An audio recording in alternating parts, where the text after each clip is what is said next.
Եթե հանկարծ պատերազմ լինի, մեր ձգտումը լինելու է հաղթել այդ պատերազմում։ Նյութը կսկսենք աշխարհարչակ System of a Down-ի ռոք խմբի հիմնադիր Սերժ Թանկյանի գրառումով, որը անդրադարձել է Ադրբեջանին ու նրա նախագահին։ Մասնավորապես նա գրել է. «Մենք երբեք չենք տեսնի խաղաղություն Հայաստանի ու Ադրբեջանի միջև, քանի դեռ ադրբեջանցիները չունեն արժանի ղեկավարություն, խոսքի ազատություն սեփական ճակատագիրը որոշելու համար։ Եկել է Ադրբեջանում խաղաղ հեղափոխություն իրականացնելու ժամանակը, ինչպիսին եղավ 2018-ին Հայաստանում, որպեսզի ունենան ողջամիտ ղեկավարություն եւ հուսամ նաև խաղաղություն։ Մեր հայրենակցուհի Քիմ Քարդաշյանը նույնպես պաշտոնապես անդրադարձել է Ադրբեջանի ագրեսիային Հայաստանի նկատմամբ։ Ներկայացնեմ. Ադրբեջանը խախտում է ՄԱԿ-ի հրադադար հաստատելու համաշխարհային կոչը հարձակումներ իրականացնելով Հայաստանի վրա։ Հայաստանում քաղաքացիական կառույցներ են թիրախավորվել եւ Ադրբեջանը սպառնում է հարվածել ատոմակայանին։ Ես իմ հայրենակիցների հետ եմ։ Եկող շաբաթ կլինի ԱՄՆ ազգային պաշտպանության մասին օրենքի փոփոխությունների վերաբերյալ օրինագծի քննարկումները, որը երաշխավորում է, որ ԱՄՆ-ն Ադրբեջանին չի տրամադրի ռազմական օգնություն, գրել է Քարդաշյանը։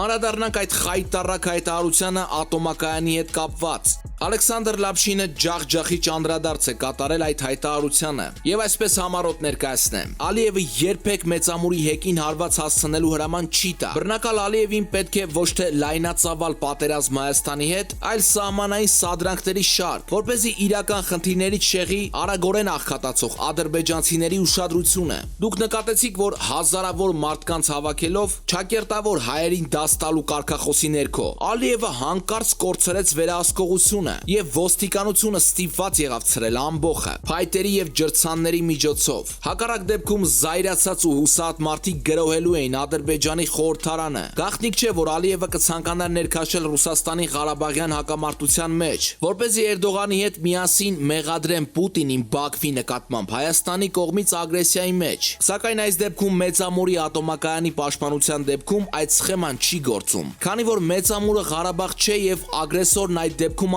Ադրբեջանն է, իսկ ռուսները պաշտպանում են սեփական օբյեկտները։ Եթե տեսականորեն ենթադրենք, որ Ալիևին հաջողվել է խոցել հայկական եւ ռուսական պաշտպանությունն ու հարվածել Մեծամորի ատոմակայանի ուղղությամբ, ապա հիշեցնեմ, որ Կայանից մինչև Թուրքիա ընդամենը 20 կիլոմետր է, իսկ մինչև Թուրքիայի Իգդիր քաղաքը 40 կիլոմետր։ Դեռ ավելին, Թուրքիայի կողմից խիստ բնակեցված Արարատյան դաշտավայրը սահմանամերձ է հայկական սահմանին։ Խոսքն այն մասին է, որ եթե ողբերգություն տեղի ունենա եւ ադրբեջանցիների գործողությունները հանգեցնեն Չեռնոբիլի նման աղետի, ապա նախ վտանգի տակ կլինի Թուրքիայի ամբողջ հյուսիս-արևելքը, միլիոնավոր թուրքեր ստիպված կլինեն լքել իրենց տներն ու փախնել, ինչը կհրահարի սոցիալական պայթյուն, առանց այն էլ կառավարությունից դժգոհ երկրում։ Էրդողանը միանշանակ երախտապարտ չի լինի Ալիևին։ Ադրբեջանցիների բոլոր սպառնալիքները փուչիկ են, ուղղված բացառապես ներքին լսարանին։ Աղմկահարույց հայտարարություններն ու հայերի ուղղությամբ նախատինքը գրոշ շարժեն։ Նշել է Լապշինը, հիմարություն, ապաթեոս, Ադրբեջանի պաշտպանության նախարարությունը սպառնում է հրթիռային հարված հասցնել հեկին։ Այսպիսի անդրադարձ, սիրելի հայրենակիցներ։ Քաղաքագետ Ստեփան Գրիգորյանը անդրադառնալով հարցին, թե սահմանային լարվածությունն արդյոք կարող է վերաճել լայնածավալ պատերազմական գործողության, ասել է. լարվածությունն ուժեղանում է, մարտեր են ընթանում, եւ դա ճակատագրական դեր է խաղալու մեր ժողովրդի համար, դրական իմաստով։ Ջախջախիչ պարտություն կկրի Ադրբեջանը։ Իրենք սխալներ արեցին, մեր բանակը պատժեց։ Նրանք տեսնում են, որ Հայաստանում նոր իշխանություն ունենք, թարմ, դինամիկ մտքերով, եւ հաջողությունները մեզ հետ են։ Գրիգորյանը համեմատականներ տարավ 2016-ի ապրիլին դիրքերի եւ այժմ Տավուշում տիրող ռազմական իրավիճակի միջև։ Պետք է հետևես քո թշնամուն եւ կանխարգելիչ գործողություններ իրականացնես եւ երկրորդ պատժիչ գործողություններ իրականացնես։ Այսինքն, երբ սխալ ես թույլ տալիս, հակահարված ենք հասցնում, բայց կանգ չենք առնում։ Եթե դա արվեր 2016 թվականի ապրիլյան պատերազմի ժամանակ, Ադրբեջանը առնվազն 20 տարի սուս-փուս նստած կմնար։ Կսահմանափակվեր միայն ագրեսիվ ելույթներ ունենալով։ Ալիևը նեղանում է ռուսներից, որ 2016-ի նման չի կարողանում հրաման տալ, որ հայերն առաջ չգնան։ Հայաստանում իշխանությունը հիմա ենթարկվում է միայն հայ ժողովրդին։ Ի տարբերություն 2016-ի, Պուտինն այս անգամ չի կարող զանգել Փաշինյանին ու ասել. «Զորքդ հետ քաշի»։ Սիրելի հայրենակիցներ, շատ կարևոր ինֆորմացիա, որը կարծում ենք պետք է իմանան բոլորը։ Խնդրում ենք դիտել մինչև վերջ եւ հավանեք այս տեսանյութը։ Շնորհակալություն։ Մենք ՀԱՊԿ-ի անդամ ենք, չէ՞։ Ադրբեջանի կողմից Հայաստանի նկատմամբ է կատարվում ոտնձգություն, չէ՞։ Հիմա մենք կտեսնենք ՀԱՊԿ-ի վերաբերմունքը, կտեսնենք դա իրոք կազմակերպություն է, թե շինծ ու ինչ-որ կառույց։ Այս մասին առաջին լրատվականի հետ զրույցում ասաց ազատամարտիկ Վովա Առաքելյանը, անդրադառնալով հայ-ադրբեջանական սահմանին հակառակորդի կողմից կատարվող ոտնձգություններին։ Ինձ հետաքրքիր է ՀԱՊԿ-ը ինչ է որոշելու։ Հին ասացվածքը ճիշտ է ասում, եղունգ ունես գլուխդ քորի, մենք պետք է ազգովի ուժեղ լինենք, ասաց Վովա Առաքելյանը։ Ազատամարտիկը նշեց, առավոտից մարտական ընկերները կռված տղաները զանգում են, հարցնում, երբ են սահման մեկնելու, երբ են զինվորի ու հրամանատարի կողքին լինելու։ Ես ասում եմ դեռ սպասում ենք, մենք կազմ պատրաստ ենք, ճիշտ ժամանակին մենք տեղ կհասնենք, երբ մեր կարիքը լինի։ 1994 թվականի զինադադարը, երբ տականքները չոքեցին մեր դեմ, խնդրեցին զինադադար, այդպես էլ չհասկացան։ Այս անգամ չի կրկնվի 2016 թվականի ապրիլյան պատերազմը։ Մեռնեմ մեր տղաների շիրիմներին, բայց դա պատերազմ չէր։ Այս անգամ մենք նրանց լուրջ պետք է պատժենք ու կհասնենք որտեղ որ պետք է։ Ասում եմ գոնե մեկ անգամ պատերազմ սկսի, որ այդ տականքների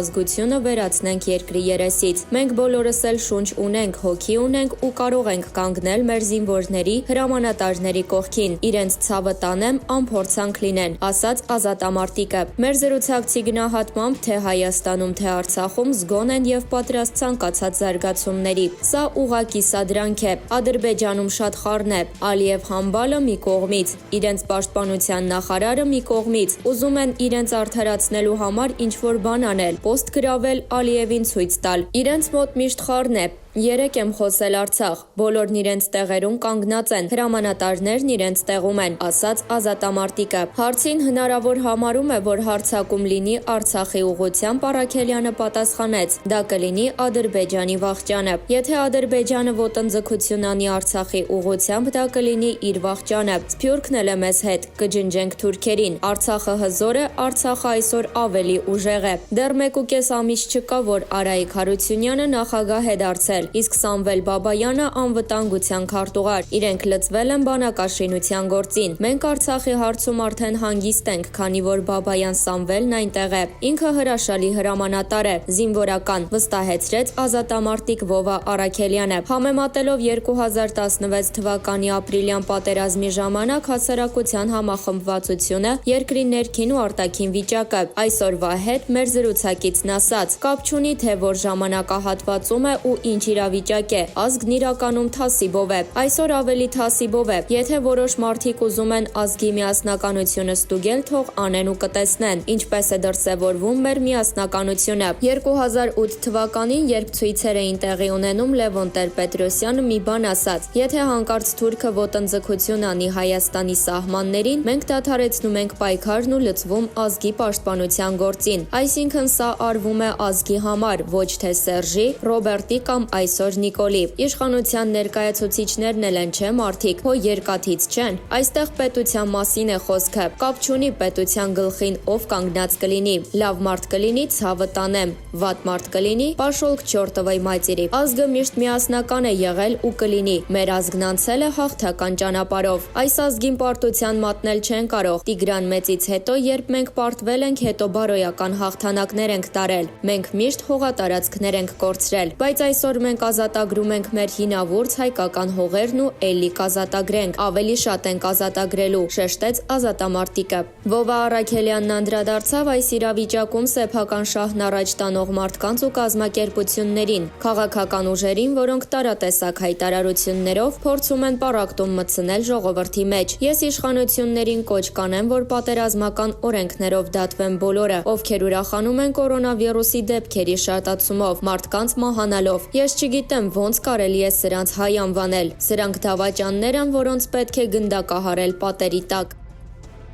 Հրադադարի պայմանավորվածության մասին որևէ հայտարարություն չկա։ Թե ինչի հետևանք է Ադրբեջանի հանգստությունը, սա հետքայլ է թե լռություն, նոր սադրանքից առաջ, դժվար է ասել։ Իմ քայլը խմբակցության падգամավոր ազգային ժողովի պաշտպանության եւ անվտանգության հանձնաժողովի անդամ Տիգրան Կարապետյանը վստահ է։ Ադրբեջանը լռել է ՀՀ զինված ուժերի կողմից ստացած պատասխան հարվածից հետո։ Հակառակորդը հավանաբար հասկացավ, որ Հայաստանի Հանրապետության ՀՀ զինված ուժերի դեմ գործողությունները անպատասխան չեն մնալու։ Ամեն դեպքում հակառակորդն ունի անհամեմատ մեծ եւ մարդկային կորուստներ եւ տեխնիկայի շատ մեծ կորուստ, ընդհուպ մինչեւ ամենաժամանակակից անօդաչու թռչող սարքի կորուստ։ Լրագրող, ըստ ձեզ, նոր հարձակում սպասվում է։ Կարապետյան, մեր գործողությունների տրամաբանությունը հետեւյալն է. մենք ցանկացած պահի պատրաստ ենք ցանկացած գործողության եւ մեր պատասխանը լինելու է համարժեք։ Հետևաբար մենք կանխատեսումներ չենք անում։ Մենք չավարտված պատերազմական իրավիճակում ապրող երկիր ենք եւ մեր զինված ուժերը պատրաստ են ցանկացած պահի, ցանկացած ուղղությամբ տալու արժանի պատասխան։ Լրագրող, կարելի է ասել հաջողությունը այս պահին ում կողմն է։ Կարապետյան, ես կարող եմ ասել, որ հաջողությունը միանշանակ ՀՀ զինված ուժերի կողմն է։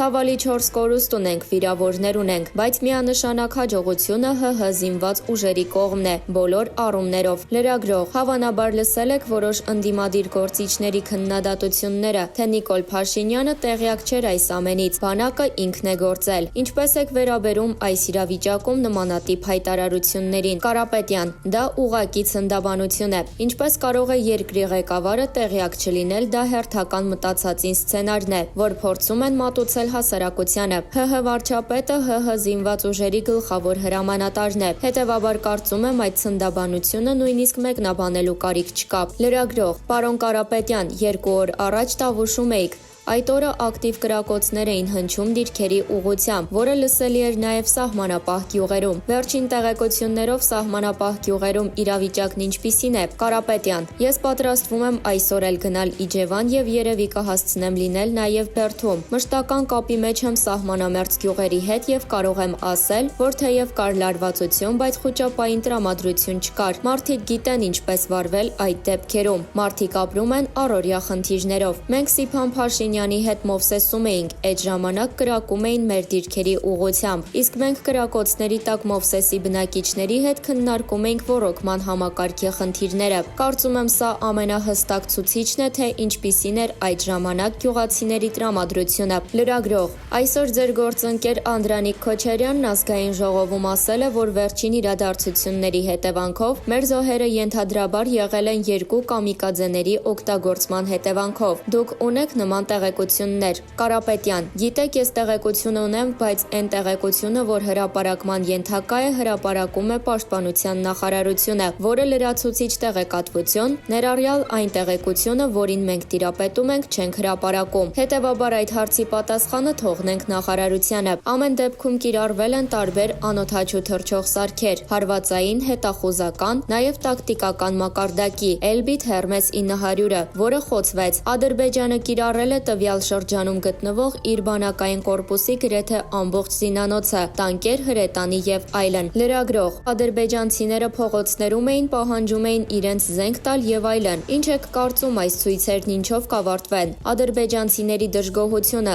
ըստ ձեզ իրականում ինչով է պայմանավորված։ Կարապետյան, ես վստահ չէի ասի ժողովրդի կողմից դժգոհություն կա։ Ամեն դեպքում մենք մի քանի անգամ ականատես եղել ենք այդ բեմականացված միջոցառումներին։ Հետաքրքիրն այն է, որ ինչ որ մի պահի այդ հավաքված ժողովուրդը սկսեց հրաժարականներ պահանջել, եւ երբ պարզ էր, որ արդեն իրավիճակը վերահսկողությունից դուրս է գալիս, ուժ կիրառվեց։ Համենայն դեպս կարծում եմ իշխանությունների կողմից աշխարհին եւ ներքին լսարանին ինչ որ բան ցույց տալու համար կազմակերպված ակցիա էր։ Հիշեցնենք, որ 3 հետաքրքիր զարգացումներ տեղի ունեցան Ադրբեջանի ներսում։ Բաքվի կենտրոնում եւ Սումգայիթում ցույցեր էին, որոնց մասնակիցները սկզբում բղավում էին. «Տուն չենք գնալու, զենք տուր մեզ Ալիև, Ղարաբաղը մերն է» եւ այլն։ Այնուհետև այս կարգախոսները փոխվեցին եւ ադրբեջանցիները սկսեցին պահանջել զինված ուժերի գլխավոր շտաբի պետի, պաշտպանության նախարարի հրաժարականները։ Ահա այդ ամենը տեսնելով ոստիկանությունը ուժ կիրառեց եւ ցրեց ցույցը։ Ազգային ժողովի Իմ քայլը խմբակցության падգամավոր ադրբեջանագետ Տաթևիկ Հայրապետյանը կարծում է, ցույցը իրականացվում էր ոչ միայն Ադրբեջանի իշխանությունների ակնհայտ թույլտվությամբ, այլև նրանց ցանկությամբ։ 3 գիշեր Բաքվում տեղի տեղի ունեցավ ցույց, որը պաշտոնապես ներկայացվում է հաջակցություն բանակի հակահայկական հստակ ելույթներով, մասնավորապես մահ հայերին, Ղարաբաղը մերն է եւ այլն։ Կարանտինի բավականին խիստ պայմաններում այս ցույցը չէր իրականանա, եթե չլիներ իշխանությունների ոչ միայն ակնհայտ թողտվությունն, այլ նաեւ ցանկությունը, որպեսզի նման ցույց տեղի ունենա։ Ազգային ժողովի ամբիոնից այս մասին հայտարարեց Հայրապետյանը։ Նրա համոզմամբ նման ցույցի անցկացումը արտաքին քարոզչական շղարշ էր կրում, մասնավորապես ցույց տալու համար աշխարհին եւ Հայաստանին, թե տեսեք, մեր ժողովուրդը պատերազմ է ուզում։ Պատգամավորի կարծիքով, սակայն, Ալիևը դարձել է իր իսկ քարոզած հակահայկականության գերին, ինչը ցույց տվեց այդ ցույցի հետագա ընթացքը։ Հաշված ժամերի ընթացքում այդ ցույցը ստացավ որոշակի հակաիշխանական էլեմենտներ, սկսեցին պահանջել գլխավոր շտաբի պետի եւ այլ հրաժարականներ։ Այնուհետև ցուցարարները մտան ԱԺ շենք եւ կարճ ժամանակում Բաքվում հասկացան, որ այս ամենը կարող է ունենալ ճակատագրական հետևանք, նկատեց Հայրապետյանը։